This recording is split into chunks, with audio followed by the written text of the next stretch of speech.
Hey there, Christy again, back with another tips and tricks video. Today we're going to be talking about what happens when you can't find the spine at all. So you have no reference to it, no images online, and you don't own the book. So when that happens, which in my experience is quite rare, it happens most frequently with books that are independently published and or are Kindle only. So not super frequently, but it can happen. So we're going to practice with two books today. One of those being this one here called Breaking Haley. So as you can see, there was a very high quality cover and back cover available on Amazon. However, there was no spine that I could find usable anywhere.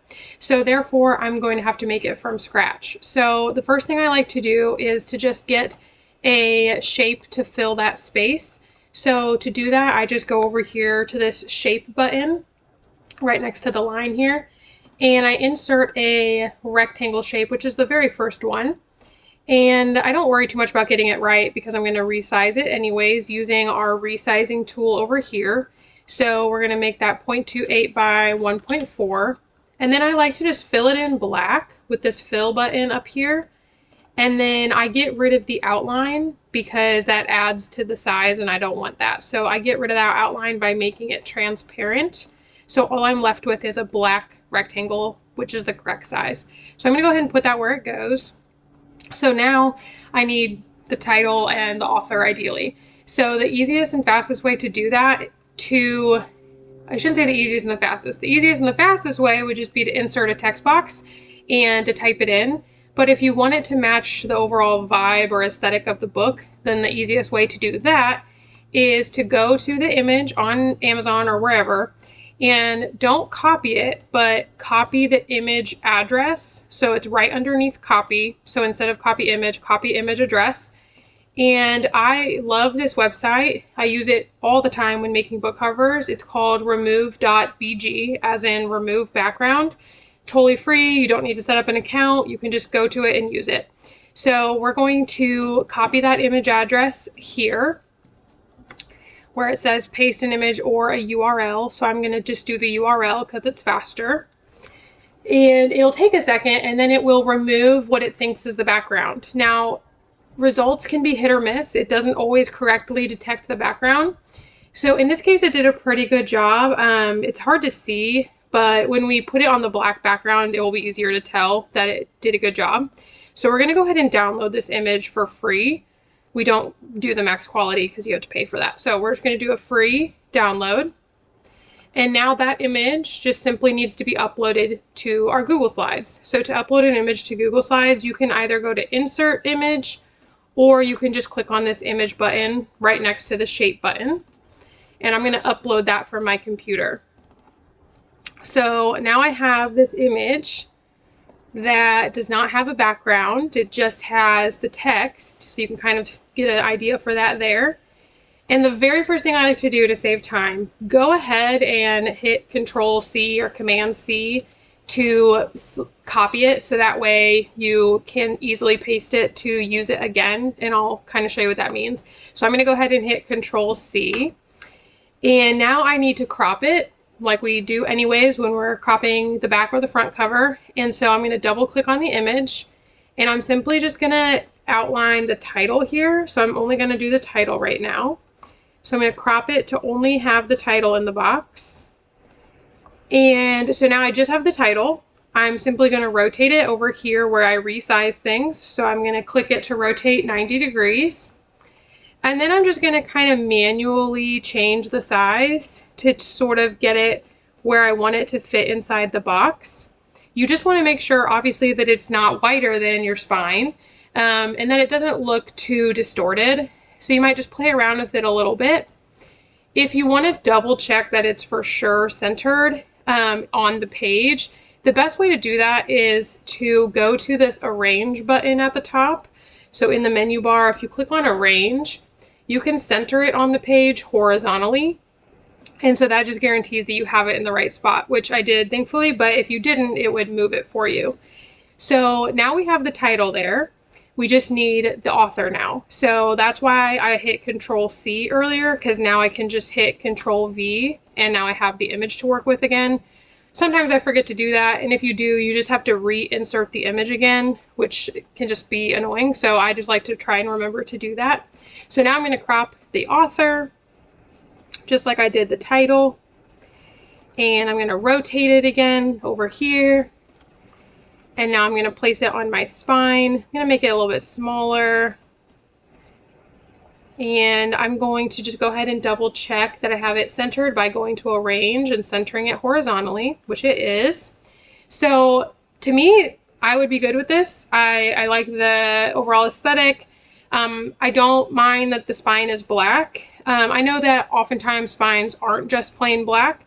So if that bothers you, you don't want it to be black. One other thing you can do is you could always change the color, or you could change the color by just clicking on the box and changing the color up here in the color bar. Or another thing I like to do sometimes is I copy the front cover. So I have another front cover here, and I crop the cover in a way that I can use it for the spine. So for example, there's clearly a lot of rose motif going on here. So maybe I crop, let's say I'm going to crop like this section right here. So obviously that's way too small for the spine. So then I'm going to resize it for the spine, and I could use this instead now. If I do want to use this instead, it's going to cover up everything that I have there. So in order to prevent that, I need to have these two items be pushed to the front. So I need the title and the author pushed to the front. So to do that, I just click on them and I go back to that arrange button that we clicked on before to center things, and I would just click on order and bring those to the front. So that's how you change which thing is in the front or the back. So then when I put my spine back, now they're going to be on top. You'll notice that they're a little harder to read with this spine. So to make them easier to read, you could mess with the contrast of the spine itself. By making it darker, it makes it a little easier to read. You could mess with the brightness and the contrast at the same time. So there it's a little bit easier to read, but you still get a little bit of that design. So you can really make it as simple or as complicated as you want. So sometimes I just go for the black background or a different solid color background that matches the book aesthetic. So really it's just up to you how complicated you get with it. But that's how I get the text to match the front cover. One other example is a small size book. Small books can be challenging because the spine is so small. And in this case, this book actually, I could not find a spine anywhere. And I believe, if I remember correctly, there might be a spine, but it is very unusable size-wise. So for this one, I wanted to have it be a little more unique than just a black box. So what I did is I copied the front cover, just like I did before, and I cropped this section here because I don't want any text on the spine. So I just cropped like part of the image of the spine, and then I resized it.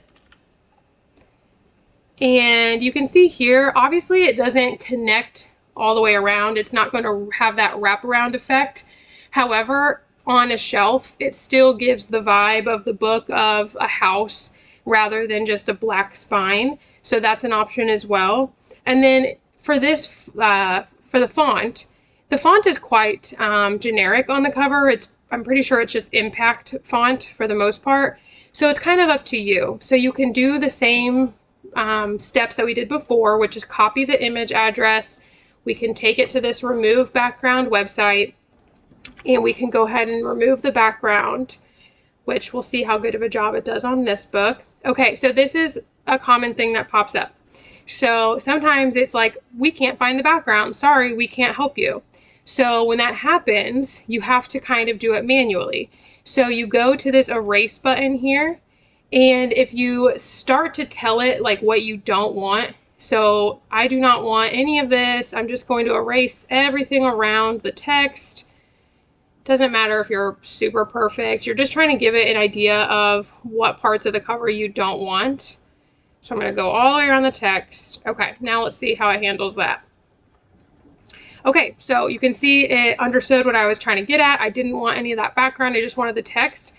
So again, it's hard to tell how well it worked until we put it on a dark background, but I'm going to go ahead and download it. And then I'm going to insert it just like I did before. It always inserts quite large, but here you can see that it left the text. So now all I would do is do the cropping again. Again, I like to hit Control-C so it saves me some time so I don't have to keep reinserting it. But I'm going to go ahead and crop all of the title. I'm going to have to crop multiple times because there's so many words in the title. So I'm going to crop them all separately. I'm moving kind of quickly here just so I can show you the final result. I'm trying to create some TV magic here. So I'm going to crop all the pieces. Now I have all the words, but they're all different size. So the first thing I like to do is just go ahead and rotate them all. So I'm going to rotate them all to be facing the right way, and I'm going to kind of line them up. Obviously this is going to be way too long to work for this cover. So then, now that I have them all sort of lined up, if you click on all the pieces, so you get them all selected together, which you do by holding down Shift and then clicking on all the different pieces, you can go back to that Arrange button. And in this case, we don't want to center it on the page just yet. We want to align all these pieces center. So that way they're lined up top to bottom. So now I know they're in a straight line. So now is when I like to kind of play with the size. So I sort of just manually mess around with it a little bit. And you can see that the word lie is still a lot larger. So at that point, I might mess with the word lie. And so now I have a more reasonable sized title here. And you could mess around. Maybe you would rather have it be in 2 lines. So you move all this up. So you can kind of play around with, you know, how you prefer to have it laid out. And then I would do the same thing with the author's name. So I would just go ahead and crop that. And I would go ahead and rotate it and get that centered as best I could. So I'm going to rotate the author. I'm going to resize it. I'm going to hit that Arrange button to make sure I've got it nice and centered horizontally. And there you go. So again, you can mess around with this title if that bothers you, how it's laid out. You could, again, just put it in one single line, but really it's up to you. You could have just made a black box as the background. So spines are kind of how much do you want to play around with them? How much time do you want to put into it? Do you care that it's more plain or that it matches the book? But in the end, for both of these, we were able to get to a usable spine. If for whatever reason the remove background was not working and it was very complicated and you weren't getting the text, in that case, I would simply just insert some word art. So I would go to Insert Word Art and I would just type Breaking Haley. And at that point, you can just play around with fonts and try your best to pick a font that sort of gives the right feel for the book.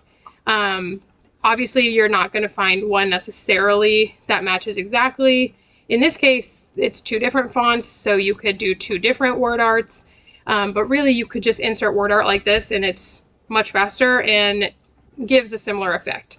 So it's really up to you, again, how much time you want to spend on the spine.